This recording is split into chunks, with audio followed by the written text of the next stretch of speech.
What a view to a kill. Worst title drop ever. Hi, I'm Kevin from the SDP, and this is the 007 Diamond Jubilee.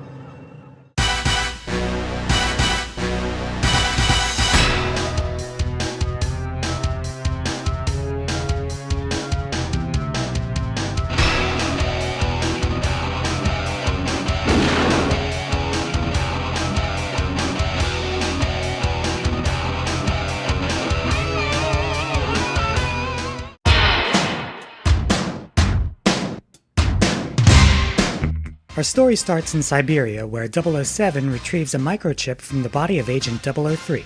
This chip is a clone of an EMP-hardened British model, but produced by the Zorin Corporation. In order to patch up the leak, Bond investigates its chairman in France. From there, he uncovers Zorin's dastardly deeds one by one, from using steroids in horse races to the project called Main Strike, a plot to knock out Silicon Valley's dominance in the computer market the hard way. The Bond girls include Stacy Sutton, a geologist and oil heiress whose company is threatened by Zorin Industries. She starts out as a fierce, independent woman, but when Zorin traps her and Bond in a burning elevator, she turns into a distressed damsel good for naught but screaming out for James. What a waste, eh? Ditto for Pola Ivanova, a KGB agent investigating Zorin. She is thrust upon us without warning, but she and 007 apparently have a history together. That's not the way to go, writers. My money's on Mayday, Zorin's African-American henchwoman. She is just so awesome, even before she is mortally slighted by Zorin and gets back at him. The hard way. She must take a lot of vitamins. The villain is Max Zorin, CEO of the microchip producer Zorin Industries. The man was born from a Nazi genetic experiment which left him intelligent but psychopathic, which explains why he drowns and machine guns his own men in a scene which comes out of nowhere and is far too dark and hard-edged for the lighthearted tone the rest of the movie tries to put on. Whilst Walken's performance is not far removed from his typical brand of awkwardness, it's worth seeing him in action to an extent for such a reason.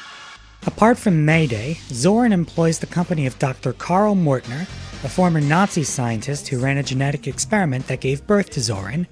Based on his role, he serves as a father figure for Zorin, but in practice that relationship is wasted a little. And for the eagle-eyed of you out there, we have Dolph Lundgren in his first film role, predating Rocky IV by months, in the scene where Zorin breaks ranks with General Gogol. You know, for all its camp, this movie is surprisingly low on traditional gadgets. If anything in this department stands out, it would be the remote control camera robot, which Q demonstrates in the beginning and uses to track down 007 at the end. Just imagine what a pet for the robot from Rocky IV would look like, and you've got the idea. The theme song is performed by Duran Duran. After consecutive down-tempo numbers with solo female vocalists, leave it to some lovable ladies' cheese to punch up the formula. And punch up it did, being the only James Bond theme song to reach #1 on the American Billboard charts.